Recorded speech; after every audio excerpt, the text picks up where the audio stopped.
Matt Stepp, Dave Campbell's Texas football back here at the Grand Oaks 7-on-7 state qualifying tournament here with the head coach of the College Station Cougars, Coach Stoney Pryor. Coach, appreciate you taking a few minutes to chat with us while your kiddos are out there competing. Absolutely. It's great to be here today. It's a beautiful morning.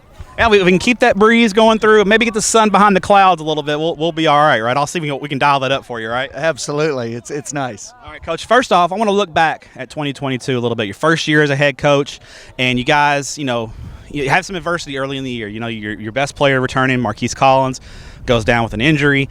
First game of the year, you guys, kind of get it taken to you a little bit by Lovejoy, and a lot of people wrote you guys off. What was it about that group of kids? I have my opinions, and I want you to say, what was it about that group of kids that made that group special? Because you guys were able to pick up off the mat, deal with adversity, and then end up playing all the way to the state championship game. How proud of you, those kids, and what was kind of their makeup? Obviously, I was extremely proud of them. We had every opportunity to sort of lay down and turn it in throughout the year, going from some coaching changes.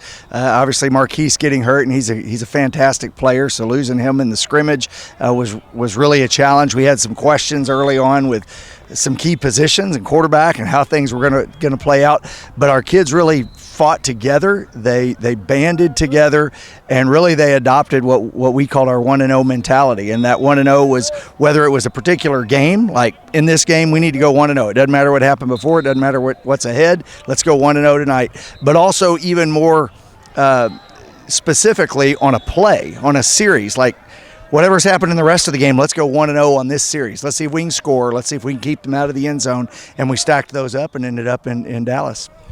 One thing I saw about your team, and I called you guys gritty. I just thought you were one of the grittiest and toughest teams I saw all year. You guys bowed your necks quite a bit. Would gritty be a good way to describe that ball? That's a great way to put it. And I think the goal line stand there against Smithson Valley was a great example of that, of some adversity, and our kids, especially defensively, just bowed their neck and said, we're going to rise to this occasion. All right, Coach, now let's look ahead to 2023. You guys, your program's in great shape. You played for back-to-back state championships, nothing to sneeze at by any means.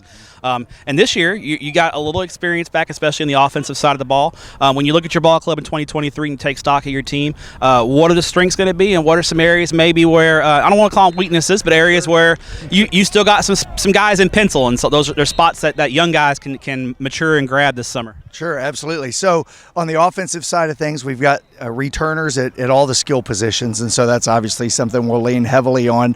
We've got some solid performers on the offensive line, but that's where we had a bunch of graduation.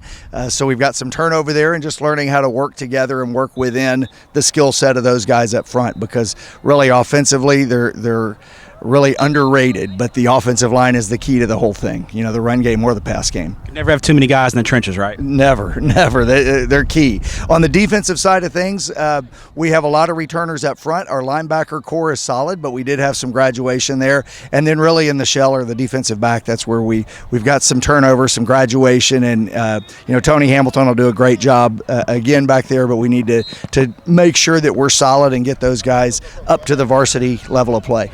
All right, now, what you guys have had success in 7-on-7 as well. College Station is one of the best 7-on-7 teams in the state, and we know it's not real football. The pads aren't on, but there are programs who believe it's important. I feel like you guys are a program that believes it's important. Why is 7-on-7 important to you guys, and what do you want to see out of your kids when they're competing today? That's a great question. So the way we approach 7-on-7 is we want to do things that we'll do offensively. So it's helping our quarterback check his progression, go through his reads. It's helping the timing of our receivers and our backs as we come out of the backfield or run routes. Obviously, the pass protection element's not there, but also just that competitive nature. We want to breed gritty players, and so playing game after game after game, developing that 1-0 mentality where whatever just happened on the previous series, let's go and get after it and compete.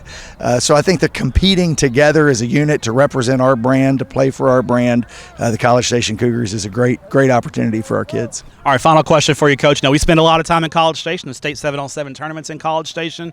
Always a lot of great games in town in the Bryan College Station area.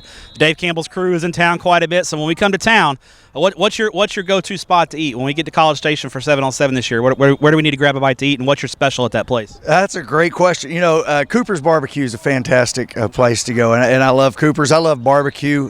Cooper's does a great job, and obviously they're supportive of our program and of our It's always kids, a good thing, right? Absolutely, but you can't go wrong there. Anything you get. All right, so you're a barbecue guy, so rank the meats. We got brisket, ribs, sausage, turkey. Rank them 1 to 4. Well, so my favorite is going to be brisket. That's always what I'm going to go for. Smart man.